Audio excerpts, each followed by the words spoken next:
How would y'all compare Toronto to U.S. cities? Oh, I love New York City, but actually Toronto is actually my favorite city. Toronto is like New York, but it's cleaner. You get the same diversity, and then I think Canadians are nicer. And the food scene is probably a push. Cheaper? Cheaper, that's the big thing. I ain't paying $500 for one bottle. There's no country in the world with as many ugly, dangerous, dysfunctional, dirty cities as we have. It's painful to say that as someone who was born and has always lived here and plans to always live here.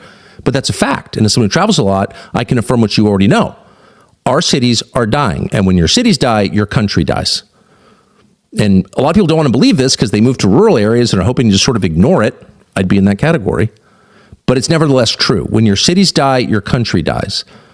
And our cities are dying the kind of death that can't be permanent. They're dying the death born of chaos, where things just get so crazy and people literally die on the street. Also have sex and defecate on the street, but die on the street. And that's intolerable. Chaos is intolerable. People can't handle it. So out of chaos comes what? What has been the biggest surprise about traveling to Canada? The city itself is crazy. It's another thing. It is like a movie. So many Croats living here. Yeah. Croatians. Croatians. Yeah, so many of them. So it's very cool to see. The food. Organization, yeah. The organization, huh? Yeah. The people are really nice, are friendly. If y'all needed any more reasoning as to why I'm leaving the country, take a look at this absolute abomination of city planning. Unfortunately, this is how most of America looks outside of big cities. This is not a country anymore, but a functional economic zone that you are meant to contribute to until your life ends. And maybe if you're lucky, every year or two, you can take a vacation to actually live for once somewhere else in the world. I just want to give a brief rundown on what most of the United States looks like to anyone outside of the U.S. Okay, here we go. So first things first, you have what we call Goy Slop, which is just fast food, junk food, right? And a 5G tower directly behind it. I'm sitting at a red light, obviously. And then you have what's called a plaza. It's just a bunch of bullshit.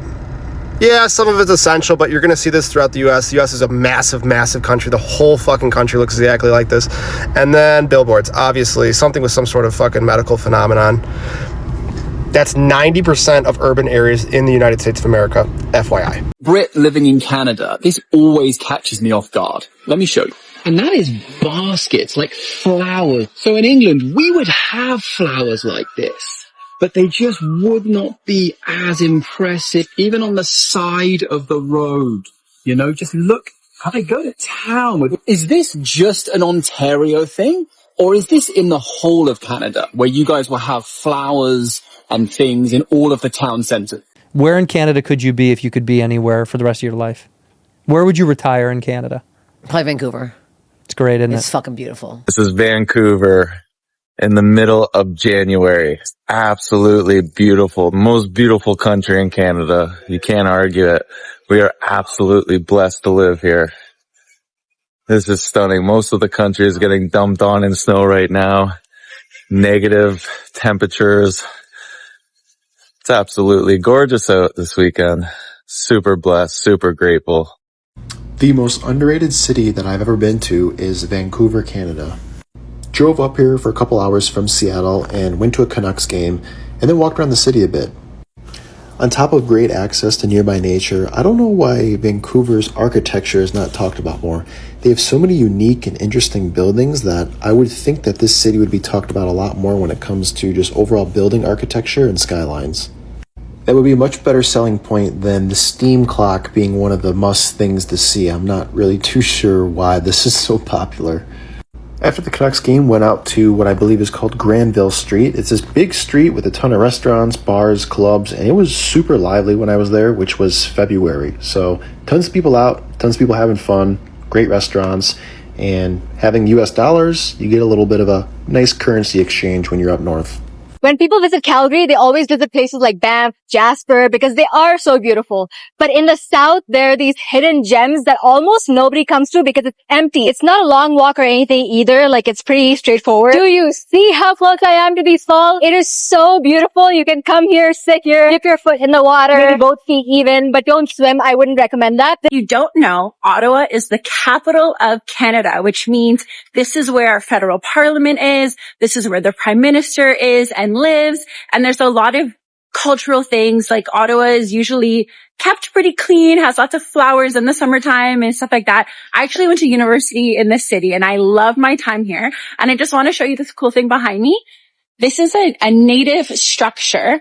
It's called an inuksuq, and basically it's to show you the way. So, on the road, indigenous people would make these, and they have one at the airport. And I guess it's because people are traveling at the airport, and it's just an homage to our indigenous roots. And I think it's so cool. Here are 5 quick facts you should know about Ottawa. Number 1, Ottawa is the capital city of Canada. It's unique in that it's located on the border of 2 provinces, Ontario and Quebec. The city was chosen as the capital in 1857 due to its strategic location between English and French-speaking Canada. Number 2, Ottawa is a bilingual city with both English and French being official languages. This is reflective of Canada's cultural diversity and the country's efforts to maintain its bilingual identity. Number 3, Parliament Hill is one of the most iconic landmarks. It's home to the Parliament of Canada and is known for its stunning architecture. Number 4, education. Ottawa is the most educated city in Canada. 46% of those aged 25 to 64 have a university or college degree. The rest of Canada has an average of 29%. And number 5, technology. Ottawa is sometimes referred to as Silicon Valley of the North. This is due to the fact that one of the city's West End neighborhoods, Canada, is home to the country's largest technology park. Hundreds of tech businesses and thousands of employees work in the area. We always talk about the big glamorous cities in the US like New York City, Chicago, San Francisco, LA, etc. But we should talk more about the fact that the majority of the US actually looks like this.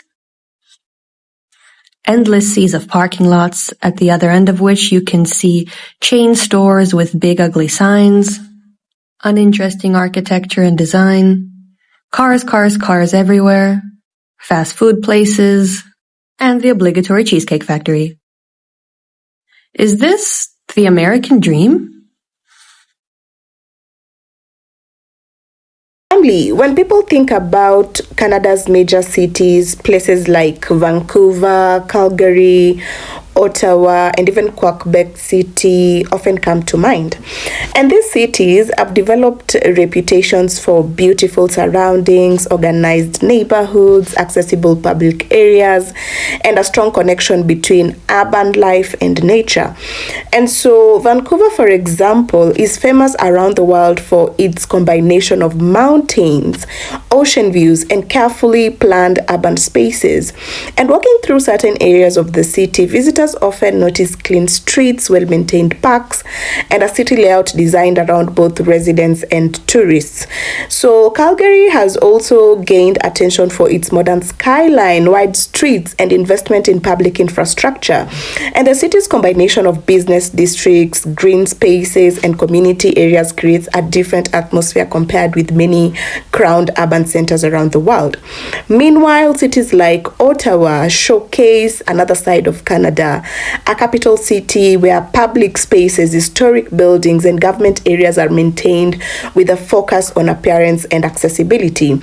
But this conversation becomes interesting when Americans compare these experiences with some of the struggles facing parts of major US cities.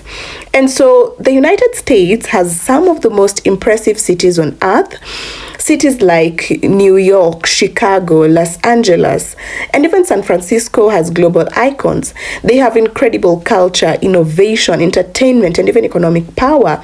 However, many American cities have also faced highly visible challenges: aging infrastructure, homelessness, crises, expansive housing, sanitation concerns in certain neighborhoods, and debates over how public spaces should be managed.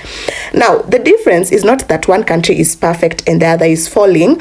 Both Canada and the United States face serious urban challenges, you see. Canada also deals with housing affordability, homelessness, and infrastructure pressures. And the bigger discussion is about priorities, family. Many Canadian cities have focused heavily on urban planning, public transportation, green spaces, and maintaining a certain quality of life. And these choices influence how cities feel when people walk through them. And for some Americans, seeing these differences creates a surprising reaction because Canada is often viewed as a smaller country compared to the United States. Yet, in some areas, Canada has created systems and environments that attract attention from people outside the country. And this is where the debate becomes bigger than just cleanliness, family. A clean city is not only about removing garbage from the streets, it reflects decisions about public investment, community responsibility, city management, and long-term planning. And so when people visit a city and immediately notice organized streets, safe public spaces, and attractive neighborhoods, it changes their perception of that place. And this is why Canada's cities continue to surprise visitors. The country has built a reputation around creating communities where nature, infrastructure, and urban life can exist together.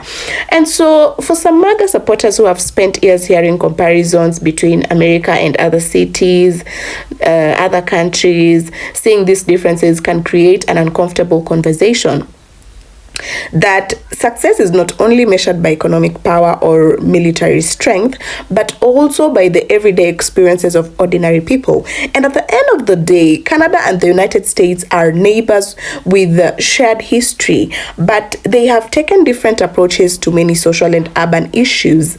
And perhaps the biggest surprise is that sometimes the smallest details, a clean street, a maintained park, and even a functioning public space can tell a much bigger story about how a country chooses to build its future.